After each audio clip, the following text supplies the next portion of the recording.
All right, fam, what's going on? I'm about to drop some amazing knowledge. If your goal is to drop some body fat and tone up and look lean and like shreddy and get six pack, or at least feel like you have tight and toned abs and waist, or whatever the goal is that you just want to drop some body fat, I'm about to drop 5 bits of knowledge for you that you need this information, and I'm going to keep it simple. Super simple. The goal is keep it simple. There is no one perfect way to do anything. It's just like what works best for you. But these are my knowledges. First one, stop cutting out food groups. Stop cutting out carbs. Stop cutting the carbs. Stop cutting out fats. Stop cutting out foods. You do not need to cut anything out in order to drop body fat. What matters is how much you're having. The calories are important. Yes, is it smart to swap maybe your big ass bowl of rice and pasta for pumpkin and potato? Yeah, it might be helpful to swap that over, not because of the carb content being an issue, because you get more bang for your buck, you get more volume for lower calories, so it helps to put you in a calorie deficit. It has nothing to do with the carb content, it has something to do with the calorie content and the fact that it's going to keep you fuller for longer, so it's a better choice for fat loss to not make you feel so hungry. But you can lose weight eating just McDonald's, and you can also gain weight just eating broccoli. It's just about the calories. So when it comes to toning up and losing body fat, calories matter. Stop cutting out the carbs. If I hear one more person tell me that their goal is fat loss and all they're doing is cutting out carbs, all you're actually doing is just cutting calories. But you're going to feel hungry and cranky and you're yo-yoing backwards and forwards. And when you do bring the carbs back in, you're going to feel like shit. Your training performance is going to suck. So do not cut out for food groups. Do not cut out carbs.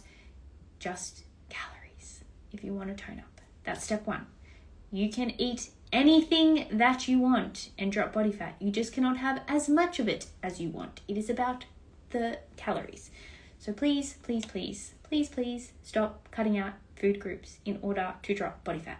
Because what are you going to do when you go back to your normal? As soon as you go back to normal, you're just going to put it all back on again, because you're just cutting out things that are unrealistic to maintain. Whereas if you learn how to do smart swaps, like I eat the same volume of food, but instead of having like rice, I'm going to have potatoes. Like you just make easy smart swaps like that, then maintaining and fat loss isn't that different. The only difference is the actual food choices, but your volume of food doesn't change or things like that. So swap it, don't skip it, and just learn how to have a bit more balance with it. So that is step one. Same as if you're like, oh, I'm just fasting just while I'm trying to lose the weight, or I'm just doing this, or I'm just doing that. Anytime you try and do anything extreme that you can't maintain for the rest of your life, that is why you keep yo-yoing backwards and forwards. So this is number 2 now.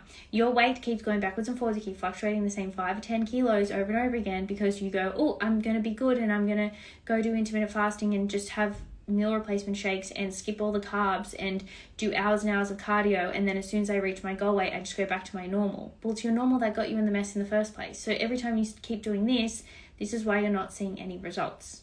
You need to instead make smart swaps, make this like, yes, fat loss is not sustainable. Like fat loss is still a stress on the body that you don't want to be doing for the rest of your life, but you still want to make it like sustainable in the sense where the healthy habits and all the practices you're doing stay in place, and all you do is make swaps. Like I'm going to swap out the rice for potato and pumpkin to drop the calories down. Like I'm dropping my calories, I'm increasing my cardio a little bit, and then I reverse it back the other way. But it's not like a full switch. It's more just like a little like diversion either side, as opposed to a flip of the switch. That way you're actually going to learn to maintain your results, and you're going to stop yo-yoing backwards and forwards. You're better off doing something you can be consistent with than being super extreme, not being able to maintain it, and then flip all the way back the other direction, put it all back on again, do it again. And that is worse for your body and your hormones and your metabolism than if you just keep it the same and do small little diversions here and there. So it's 2, stop yo-yoing. You need to do something that you can be consistent with. Stop trying to do all this fancy shit. Stop with the supplements, stop with the fad bits and I can't even, like, all the fad shit, stop. It's just not going to help you. So that's number 2. Number 3, don't eat, like, how do I word this? Stop thinking that you can't eat unless you exercise. Literally, like, it does not matter. Yes, exercise, energy output. Yes, you will need more food if you do more exercise, but in saying that, like, you still need exercise accounts for like 10% of your daily energy needs, maybe. So if you have this mindset of I didn't exercise today, so I don't need to eat, what about the other 90% of your life. Your body needs to function. You, like me doing this right now, is burning energy, so I need food to fuel this energy. My organs to function, my heart to pump, my brain to work needs energy. So, 70% of your daily calorie intake goes to your body just being alive, before the exercise, before the activity, before the fidgeting, the walking to work, the getting dressed in the morning, like all that sort of stuff. That all burns energy as well.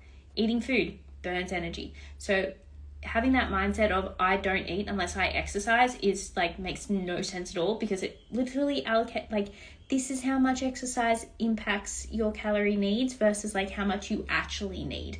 So you need to eat no matter what. You need to eat carbohydrates whether you exercise or not. You need dietary fats whether you exercise or not. You need protein whether you exercise or not. You need all of it regardless. Then if you're doing like stacks of cardio, or you're trying to build muscle and you're pushing it in the gym, you need your protein and your carbohydrates.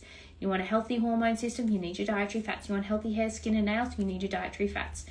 You need all of it, and then you just tweak the calories a little bit. But it's not about that. And if you need to push your energy output up a little bit, you go do more steps, do a tiny little bit more cardio, but not hours, just a little bit more. So just because you're not exercising, but then in saying that, if you're not exercising, get exercising as well. Go for a walk every single day. That's what I think. Everyone should just go for walks. It's good for your body. It makes you feel like less stiff and sore. I've been sitting at my desk for hours now, and I'm like, oh, I need to go for a walk. I'm stiff and sore. So I'm going to, even though I have a stand-up desk, I still feel stiff and sore. So I'm going to go for a walk, right? Like, move your body. But in saying that, this is coming to, am I up to number 3 or 4 now? I don't know. Anyways, if you are just walking and your goal is to tone up, or if you're just doing HIIT classes, if you're just doing circuit classes, if you're just doing pump classes, yoga, if you're just doing any of those sort of things, or Pilates, walking, you will not get toned. Everything is great for fitness, for strength-ish, kind of, for energy output, for just feeling good, fabulous. If your goal is to tone up, you better be doing weight training and you better be pushing hard. I'm not talking these 2 to 5 kilos, none of that. We got to go heavy as you can safely for, 6 to 30 reps, but like 30 reps really sucks to push your failure. So let's say 6 to 12 reps. 6 to 12 reps, push heavy, push hard, doing resistance training in a nice structured, balanced way, not in the corner of the gym, picking up the 2 kilo dumbbells, using the little yoga mat in the corner and just doing the same dumbbells for your upper and lower body exercises. Like, none of that. You need to do proper strength training, progressive overload, adding weight, adding reps over time, pushing your muscles to work hard. If you actually want to get tight and toned, you need to build muscle. Go have a look at my progress. I am still nowhere near bulky, and I am trying my goddamn hardest. And I started from a very scrawny position. I do recognize that I was very skinny, fat, scrawny vibes. I recognize that. And I have been pushing myself so hard in the gym for years now, and you can only see my progress really starting to happen now, because beforehand I didn't have a structured program and I wasn't eating right. Whereas, in the last 4 to 5 years, I really have been doing everything a lot better, maybe more in the last 3 to 4 years. But I still don't look bulky, right? I'm looking more toned because I'm pushing as hard as I possibly can to build solid muscle. And yeah, genetics does come with it. Some people can look at a dumbbell and they grow muscle a lot quicker. I'm not one of those people. I'm one of those people that look at a dumbbell and I feel like my muscles shrivel. They do not grow easy. But that's there is a genetic component. But with that being said, if your goal is to tone up, walking is not good enough. Pilates is not good enough. Yoga, I'm a yoga teacher. Yoga is not good enough to get toned. Circuit classes, pump classes, HIIT, cardio, all that shit, not good enough. If you want to get toned, just go do weight training. And make it fun.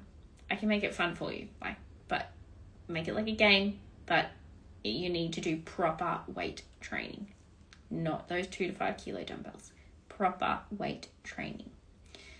And then I don't know what number I'm up to, but the last one is, if I know I preach flexible dieting and I know I do preach that balanced approach, but if you are too balanced, then that is also not going to work. You cannot have this, I've balanced approach, I eat out 5 5 times in a week because Sammy says balanced approach. Like, yes, I do preach that you should be able to still eat out every now and then and have like that flexibility and learn your macros so you know how to have flexibility. Chocolate every day still, definitely.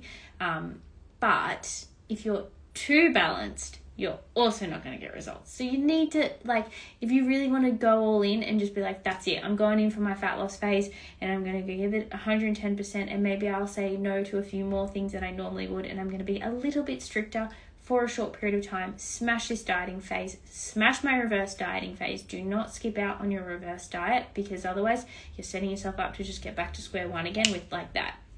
So nail your dieting phase, nail your reverse dieting phase with a little bit of flexibility and a little bit of grace when things don't go perfect, but with the goal to nail it as much as possible and minimize like all rooms for error as much as you can. Then once you do that, you've achieved this phenomenal physique. You can sit at your maintenance calories. You've built your maintenance calories up really high because you nail your reverse diet. Now you can have more freedom and flexibility to eat out a little bit more with that balanced approach and still maintain your results. So sometimes if you're too flexible, you won't get results. So you do need to dial it in a little bit. And everyone's different with how much they need to dial it in and not. But if you're not getting results, maybe you do need to be a little bit more like, right, let's lock in and just not be, or maybe we're being a little bit too gracious. We're being a little bit too kind to ourselves. You do need to find that balance. Sometimes you do also just need to be like, sis, like get up and go to the gym. You're not just trying to be self-care. You're just being lazy now. Like, get up, sis. Like, you know, sometimes you do need to talk to yourself like that, or it's like, you don't deserve, like, don't ever, and don't use the term, I deserve this meal. No, just eat to feel good and nourish your body and hit your goals. And if sometimes your goal is like when you eat out, sometimes your goal to eat out is family connection, friend connection, social connections, then that means that you're honoring yourself by eating a meal off the plan and out, right? And sometimes you like, but if you're doing it going, I deserve this meal out, no, I think that's a toxic way to approach eating out. But instead, if it's like, let's go celebrate, I want to hang out with my friends and family, this is amazing, I'm here for the social experience of it all as well. Or like, you know, if you can have a positive relationship with that meal out, then that's more reasonable as to why you're going off the plan to have a meal, if that makes sense. So it's got to honor your goals as well. And sometimes you got to say no, and sometimes it is okay to say yes and to divert from the plan. So I think that was 5. I don't know. I've rambled for way too long, but basically, if your goal is to tone up, your goal is to fat loss, hopefully this video was helpful for you. And if you would like I have like another masterclass that I've done on how to tone up, and I have a masterclass on if you're stuck in a plateau. So if either of those two are relevant to you, message me those keywords, tone up or plateau, and I will send the masterclass to you. And otherwise, I will catch you all in the next video. Have an amazing week and happy Monday.